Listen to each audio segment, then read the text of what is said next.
Confucius was a Chinese teacher, editor, politician, and philosopher of the spring and autumn period of Chinese history.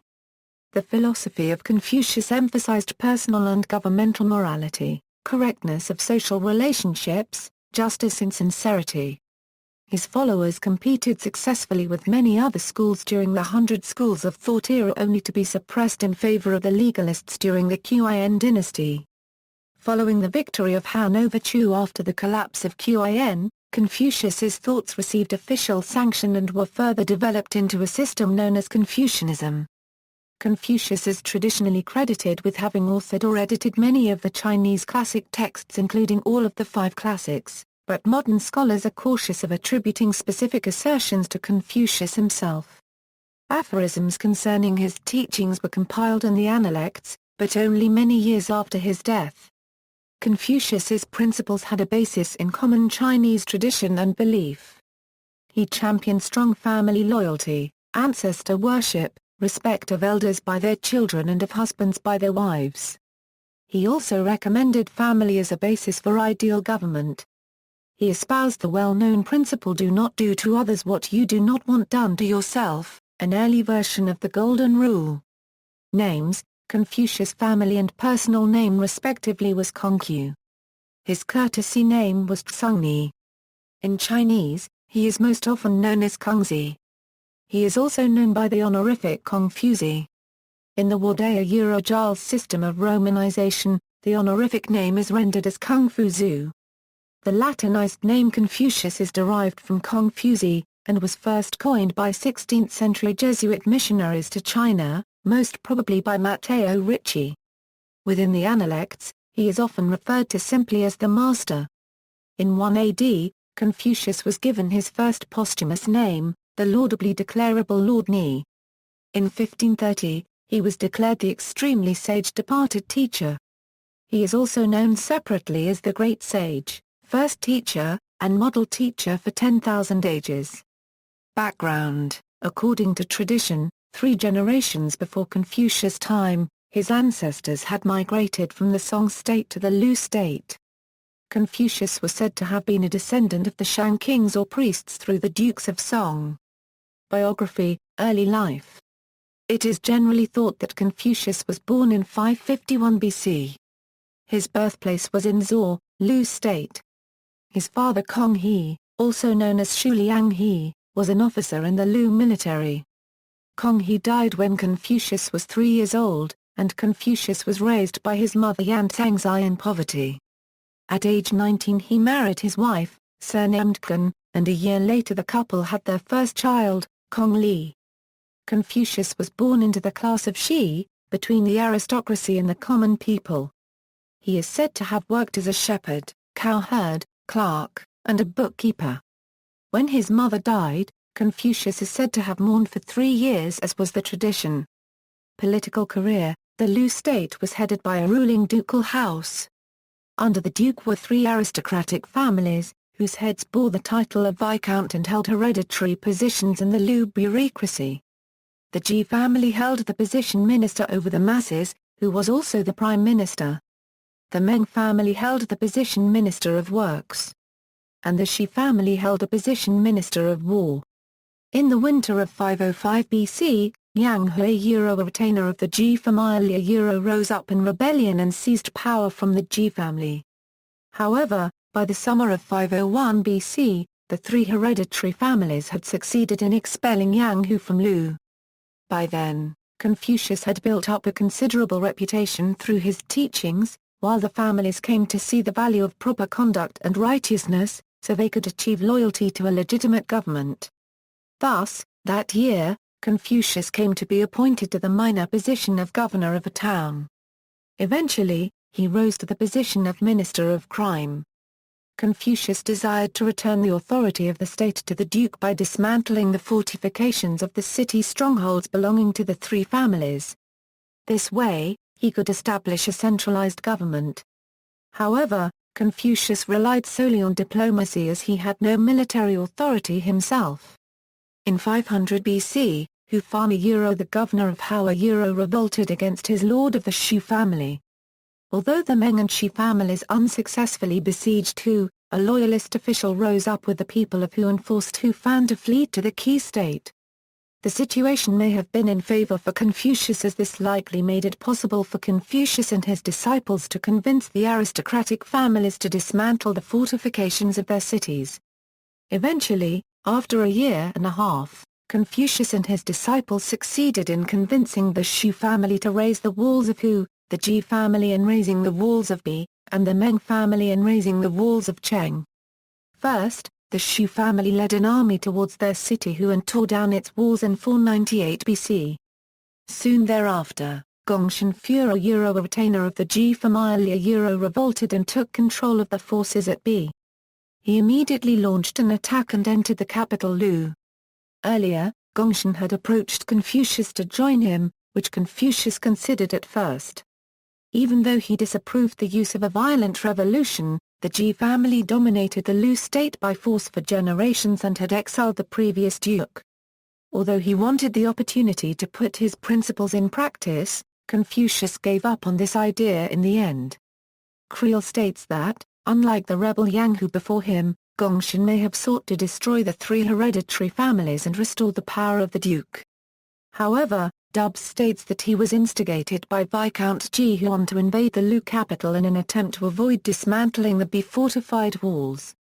Whatever the situation may have been, Gongsun was considered an upright man who continued to defend the state of Lu, even after he was forced to flee.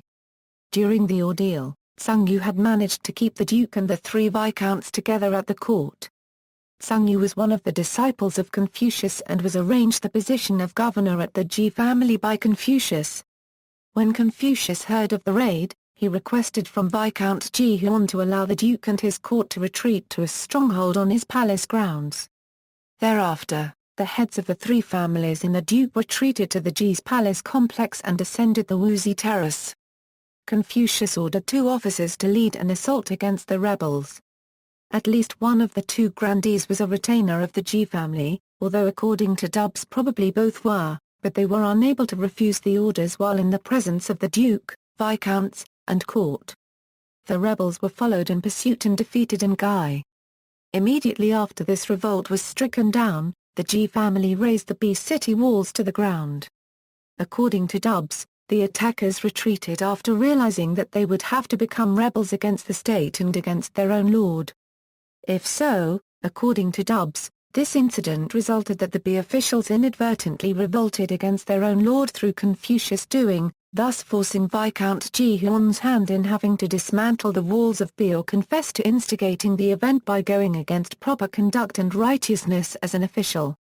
He further states that the incident brought to light Confucius' foresight, practical political ability, and insight into human character. When it was time to dismantle the city walls of the Meng family, the governor was reluctant to have his city walls torn down and convinced the head of the Meng family not to do so.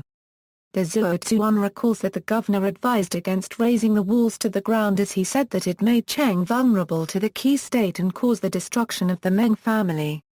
Even though Viscount Meng Yi gave his word not to interfere with an attempt, he went back on his earlier promise to dismantle the walls. Later in 498 BC, Duke Ding personally went with an army to lay siege to Cheng in an attempt to raze its walls to the ground, but he did not succeed. Thus, Confucius could not achieve the idealistic reform that he wanted and restore the legitimate rule of the duke, returning to the period of the Duke of Zhou. As a result of his unusual degree of success, Confucius made powerful enemies within the state, especially with Viscount Ji Huan. According to accounts in the Zuozuan and Shiji, Confucius departed his homeland in 497 BC after his support to the failed attempt of dismantling the fortified city walls of the powerful Ji, Meng, and Shu families. He left the state of Lu without resigning, remaining in self-exile and unable to return as long as Viscount Ji Huan was alive. Exile. The Shiji states that the neighboring Qi state was worried that Lu was becoming too powerful while Confucius was involved in the government of the Lu state. According to this account, Qi decided to sabotage Lu's reforms by sending 100 good horses and 80 beautiful dancing girls to the Duke of Lu. The Duke indulged himself in pleasure and did not attend to official duties for 3 days. Confucius was deeply disappointed and resolved to leave Lu and seek better opportunities, yet to leave at once would expose the misbehavior of the duke and therefore bring public humiliation to the ruler Confucius was serving. Confucius therefore waited for the duke to make a lesser mistake. Soon after, the duke neglected to send to Confucius a portion of the sacrificial meat that was his due according to custom, and Confucius seized upon this pretext to leave both his post and the Lu state. After Confucius's resignation, he began a long journey or set of journeys around the small kingdoms of northeast and central China, traditionally including the states of Wei, Song, Chen, and Kai. At the courts of these states, he expounded his political beliefs but did not see them implemented. Return home. According to the Zuo, Confucius returned home when he was 68. The Analects depict him spending his last years teaching 72 or 77 disciples and transmitting the old wisdom via a set of texts called the Five Classics. Philosophy. Although Confucianism is often followed in a religious manner by the Chinese, arguments continue over whether it is a religion. Confucianism discusses elements of the afterlife and views concerning heaven, but it is relatively unconcerned with some spiritual matters often considered essential to religious thought, such as the nature of souls. However, Confucius is said to have believed in astrology, saying, "Heaven sends down its good or evil symbols and wise men act accordingly." In the Analects, Confucius presents himself as a transmitter who invented nothing. He puts the greatest emphasis on the importance of study, and it is the Chinese character for study that opens the text. Far from trying to build a systematic or formalist theory, he wanted his disciples to master and internalize the old classics, so that their deep thought and thorough study would allow them to relate the moral problems of the present to past political events or the past expressions of commoners' feelings and noblemen's reflections. Ethics. One of the deepest teachings of Confucius may have been the superiority of personal exemplification over explicit rules of behavior. His moral teachings emphasized self-cultivation, emulation of moral exemplars, and the attainment of skilled judgment rather than knowledge of rules. Confucian ethics may be considered a type of virtue ethics. His teachings rarely rely on reasoned argument, and ethical ideals and methods are conveyed more indirectly, through allusion, innuendo, and even tautology. His teachings require examination and context in order to be understood. A good example is found in this famous anecdote. AC Shah Euro A Euro Euro EOI 1/4 OE degree I 1/4 Shah Euro OE AR to the first I 1/4 Ya Euro AAE A Euro. When the stables were burnt down, on returning from court Confucius said, "Was anyone hurt?" He did not ask about the horses. Analects X11, 10 a Euro 13, or X17. By not asking about the horses, Confucius demonstrates that the sage values human beings over property.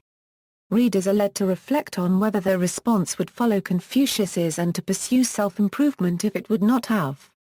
Confucius, as an exemplar of human excellence, serves as the ultimate model, rather than a deity or a universally true set of abstract principles. For these reasons, according to many commentators, Confucius's teachings may be considered a Chinese example of humanism. One of his teachings was a variant of the Golden Rule, sometimes called the Silver Rule owing to its negative form. A plus or minus e per mil euro a 1/4 oe 1/2 e 1/4 a euro, what you do not wish for yourself, do not do to others.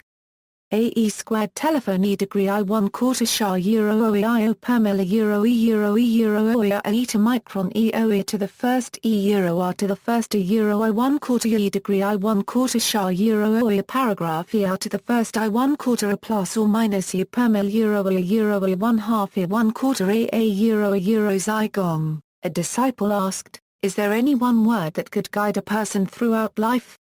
The master replied, "How about reciprocity? Never impose on others what you would not choose for yourself."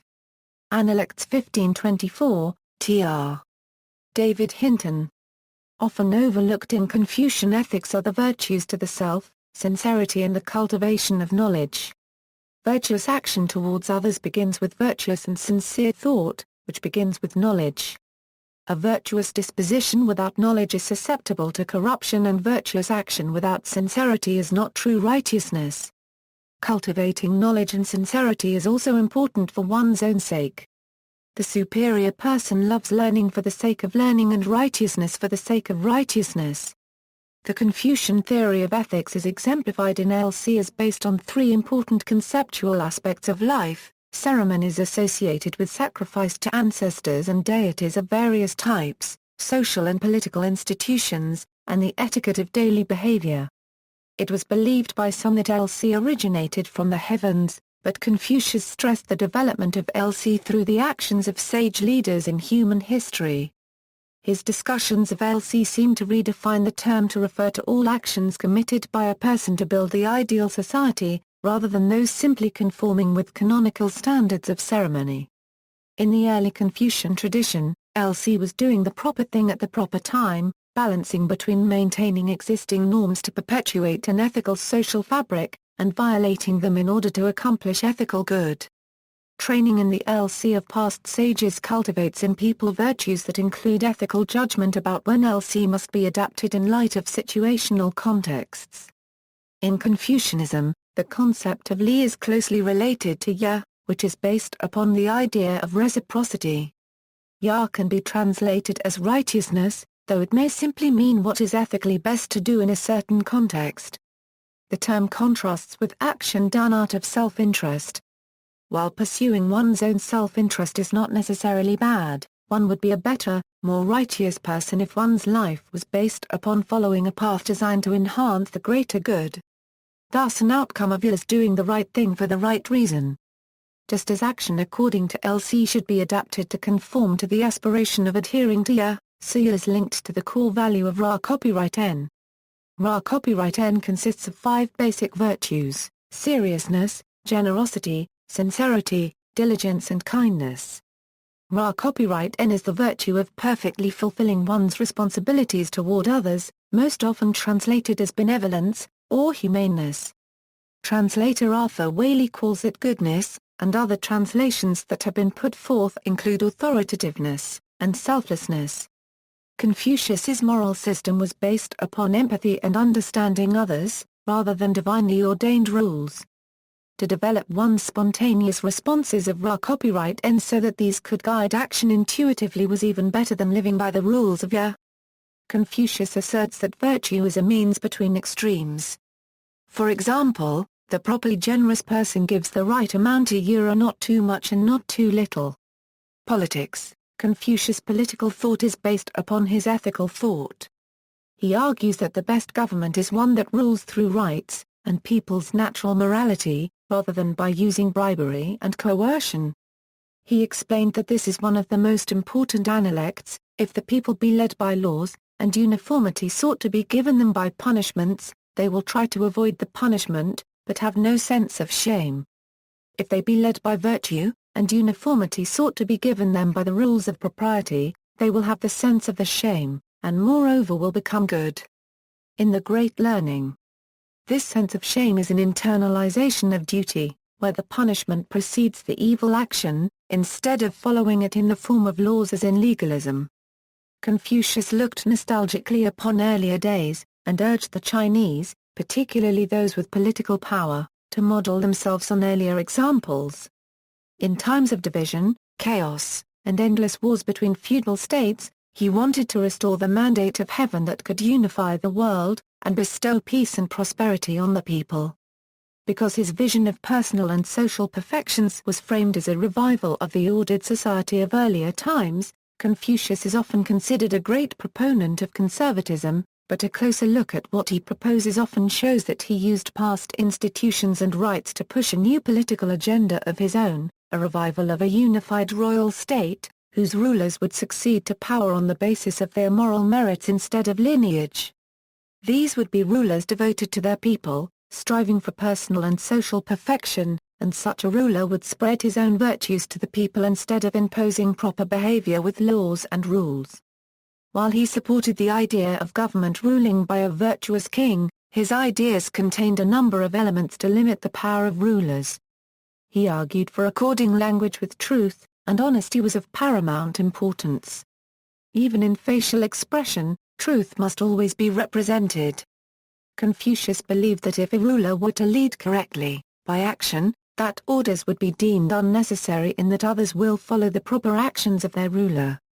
In discussing the relationship between a king and his subject, he underlined the need to give due respect to superiors. This demanded that the subordinates must give advice to their superiors if the superiors were considered to be taking the course of action that was wrong. Confucius believed in ruling by example. If you lead correctly, orders are unnecessary and useless. Disciples. There is not much known of Confucius' disciples, and a little over half of them had their surnames recorded in the Zhuozuan. The Analects records 22 names that are most likely Confucius' disciples, while the Mencius records 24 names, although it is quite certain that there have been many more disciples whose name were not recorded. Most of Confucius' disciples were from the Lu state, while others were from neighboring states. For example, Zigong was from the Wei state and Simon Yu was from the Song state. Confucius' favorite disciple was Yan Hui, most probably one of the most impoverished of them all. Simon Yu, in contrast to Yan Hui, was from a hereditarily noble family hailing from the Song state. Under Confucius' teachings, the disciples became well learned in the principles and methods of government. He often engaged in discussion and debate with his students and gave high importance to their studies in history, poetry, and ritual. Confucius advocated loyalty to principle rather than to individual, in which reform was to be achieved by persuasion rather than violence. Even though Confucius denounced them for their practices, the aristocracy was likely attracted to the idea of having trustworthy officials who were studied in morals, as the circumstances of the time made it desirable. In fact, the disciple Zilu even died defending his ruler in Wei. Yang Hu, who was a subordinate of the Ji family, had dominated the Lu government from 505 to 502 and even attempted a coup, which narrowly failed. As a likely consequence, it was after that the first disciples of Confucius were appointed to government positions. Few of Confucius' disciples went on to attain official positions of some importance, some of which were arranged by Confucius. By the time Confucius was 50 years old, the Ji family had consolidated their power in the Lu state over the ruling ducal house. Even though the Ji family had practices that Confucius disagreed and disapproved, they nonetheless gave Confucius' disciples many opportunities for employment.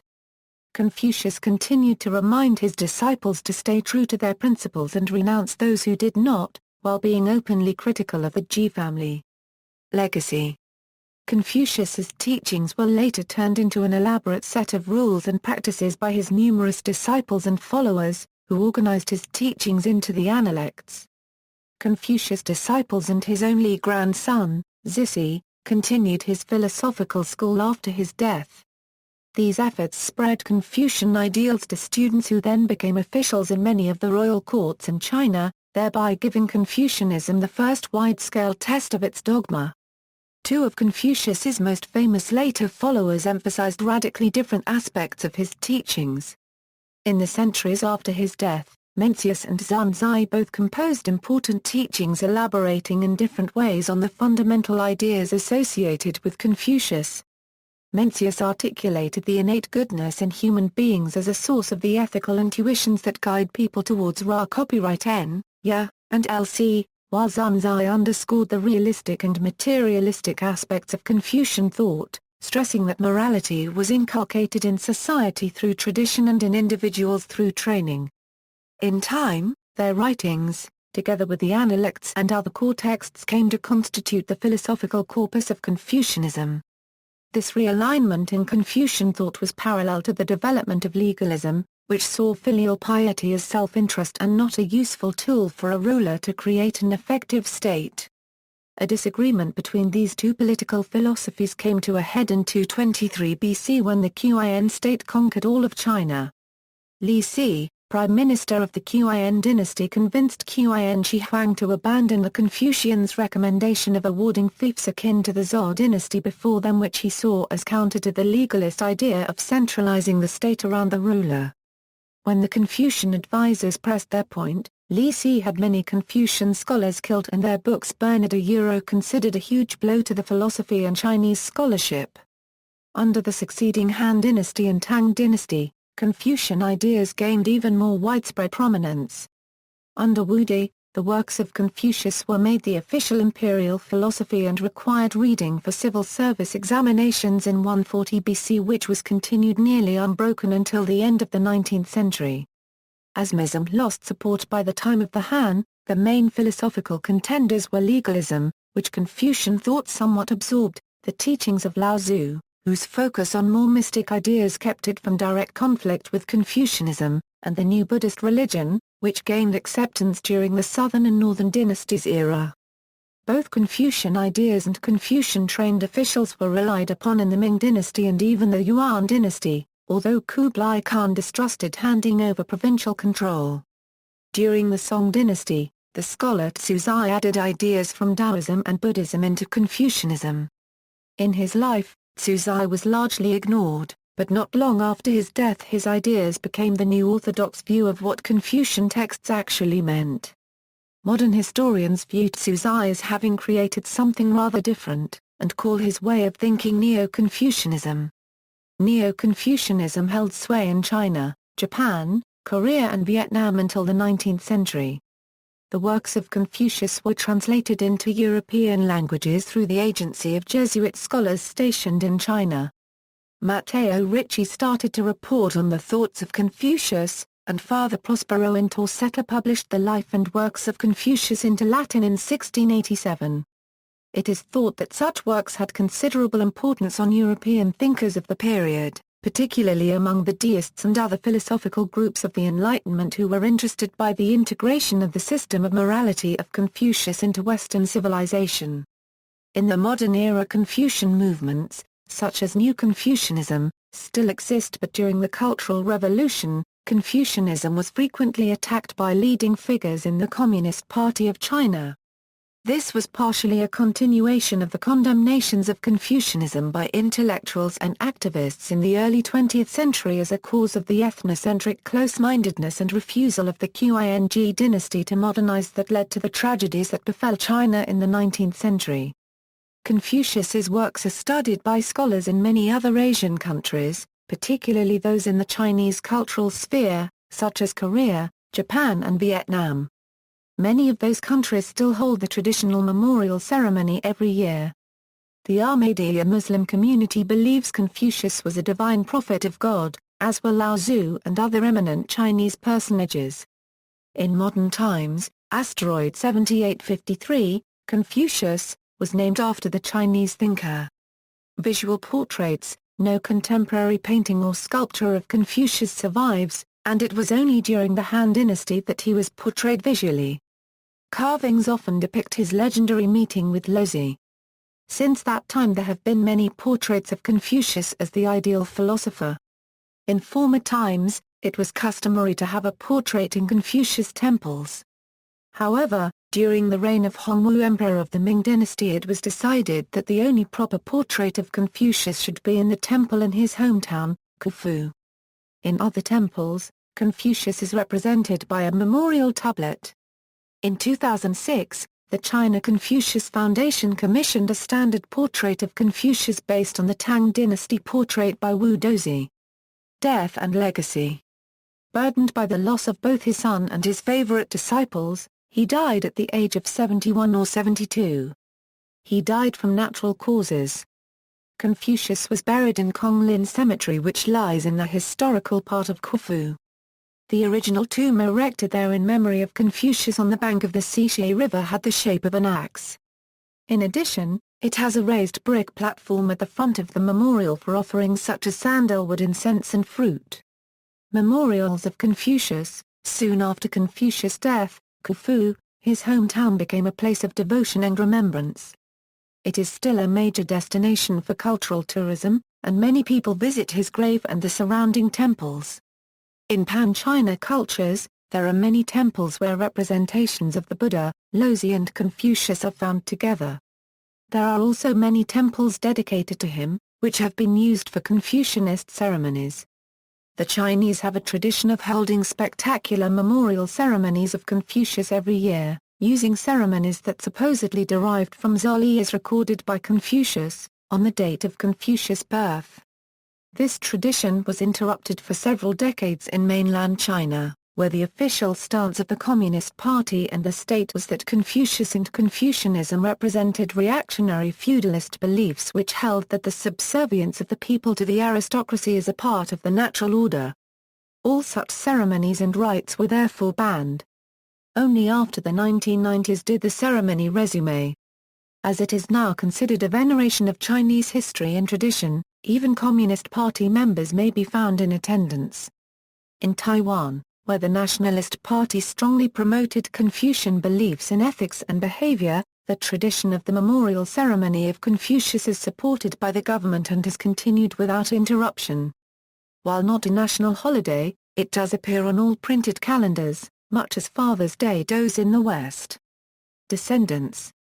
Confucius' descendants were repeatedly identified and honored by successive imperial governments with titles of nobility and official posts. They were honored with the rank of a marquis 35 times since Gaozu of the Han Dynasty, and they were promoted to the rank of duke 42 times from the Tang Dynasty to the Qing Dynasty. Emperor Xuanzong of Tang first bestowed the title of Duke Wengshuan on Kong Xuanzai of the 35th generation. In 1055, Emperor Renzong of Song first bestowed the title of Duke Yansheng on Kong Zongyuan of the 46th generation. Despite repeated dynastic change in China, the title of Duke Yanshan was bestowed upon successive generations of descendants until it was abolished by the nationalist government in 1935. The last holder of the title, Kun Te Cheng of the 77th generation, was appointed sacrificial official to Confucius. Kun Te Cheng died in October 2008, and his son, Kung Mi Yi, the 78th lineal descendant, had died in 1989. Kun Te Cheng's grandson, Kung Tsui Cheng, the 79th lineal descendant, was born in 1975. His great-grandson, Kung Yuden, the 80th lineal descendant, was born in Taipei on January 1, 2006. Te Cheng's sister, Kong Dime, lives in mainland China and has written a book about her experiences growing up at the family estate in Khufu. Another sister, Kong Deki, died as a young woman. Confucius's family, the Kongs, have the longest recorded extant pedigree in the world today. The father-to-son family tree, now in its 83rd generation, has been recorded since the death of Confucius. According to the Confucius Genealogy Compilation Committee, he has 2 million known and registered descendants, and there are an estimated 3 million in all. Of these, several tens of thousands live outside of China. In the 14th century, a Kong descendant went to Korea, where an estimated 34,000 descendants of Confucius live today. One of the main lineages fled from the Kong ancestral home in Khufu during the Chinese Civil War in the 1940s, and eventually settled in Taiwan. Because of the huge interest in the Confucius family tree, there was a project in China to test the DNA of known family members. Among other things, this would allow scientists to identify a common Y chromosome in male descendants of Confucius. If the descent were truly unbroken, father to son, since Confucius's lifetime, the males in the family would all have the same Y chromosome as their direct male ancestor, with slight mutations due to the passage of time. However, in 2009, the family authorities decided not to agree to DNA testing. Brian Sykes, professor of genetics at Oxford University, understands this decision. The Confucius family tree has an enormous cultural significance, he said. It's not just a scientific question. The DNA testing was originally proposed to add new members, many of whose family record books were lost during 20th century upheavals, to the Confucian family tree. The fifth and most recent edition of the Confucius genealogy was printed by the Confucius Genealogy Compilation Committee. It was unveiled in a ceremony at Khufu on September 24, 2009. Women are now included for the first time. See also, Classic of Poetry, Confucius Institute. Notes. References. Bibliography. Hard copy, Bonnevgue, Daniel. Phillips, Stephen. Introduction to World Philosophy.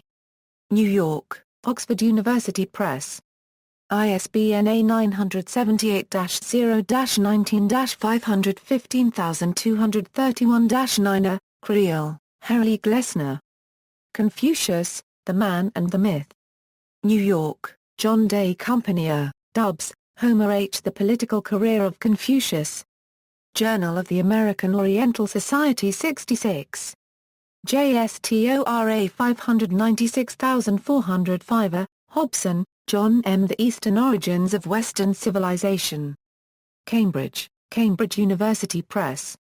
ISBN A0-521-54724-5. Qin, An Ping. The Authentic Confucius, A Life of Thought and Politics. New York, Scribner. ISBN A978-0-7432-4618-7. Kong, D. May. K. Lan. Roberts, Rosemary. The House of Confucius. London, Hodder and Stoughton. ISBN A978-0-340-41279-4. Parker, John. Windows into China, The Jesuits and Their Books, 1580–1730. Boston, Trustees of the Public Library of the City of Boston. ISBN A0-89073-050-4. Fun, Peter C. Catholicism and Confucianism, An Intercultural and Interreligious Dialogue. Catholicism and Interreligious Dialogue. New York, Oxford University Press. ISBN A978-0-19-982,787-9. Rainey, Lee Dean. Confucius and Confucianism, The Essentials. Oxford, Wiley Blackwell. ISBN A978-1-4051-8841-8. Riegel, Jeffrey K. Poetry and the Legend of Confucius's Exile. Journal of the American Oriental Society 106. JSTORA 602359. Yao, Zinzhong. Confucianism and Christianity, A Comparative Study of Jen and Agape. Brighton, Sussex Academic Press. ISBN A1-898723-76-1. Yao, Zinzhong. An Introduction to Confucianism. Cambridge, Cambridge University Press. ISBN A0-521-64430-5. Online, Ahmad, Mtsitaya. Confucianism. Ahmadiyya Muslim Community. Retrieved November 7, 2010. Baxter, William H. Sigart, Laron. Baxter Sigart Old Chinese Reconstruction. A Confucius Descendants Say DNA Testing Plan Lacks Wisdom. Banday. August 21, 2007. A Confucius Family Tree to Record Female Kin. China Daily.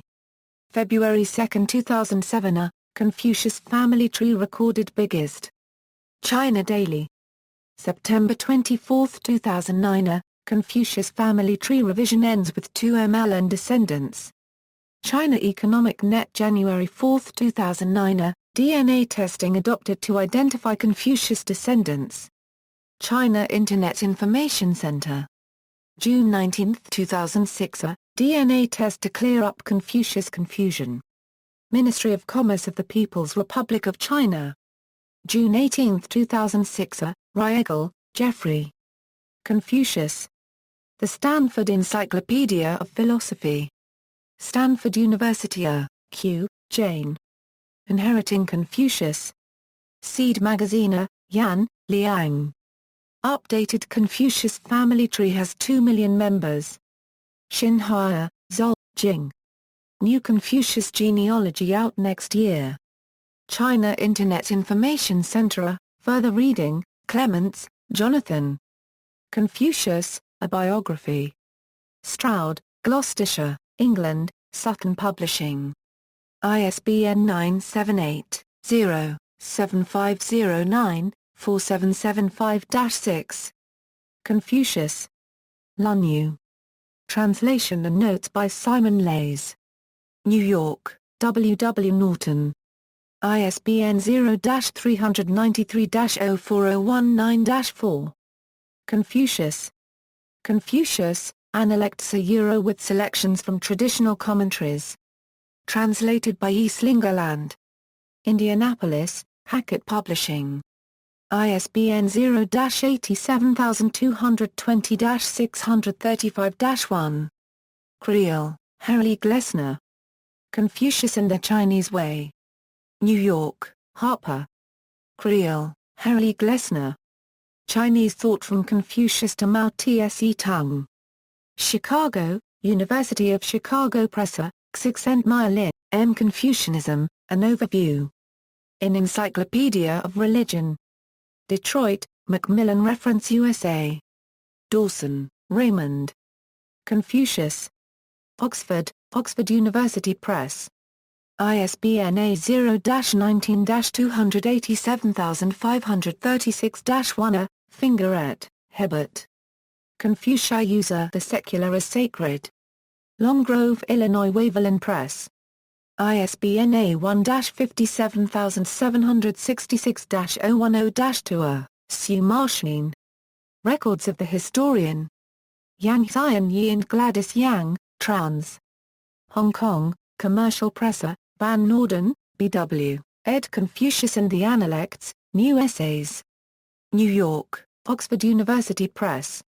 ISBN 0-19-513396-X. Van Norden, B.W., trans Mengzi, in Philip J. Ivanhoe and B.W. Van Norden, Readings in Classical Chinese Philosophy 2nd ed. Indianapolis, Hackett Publishing.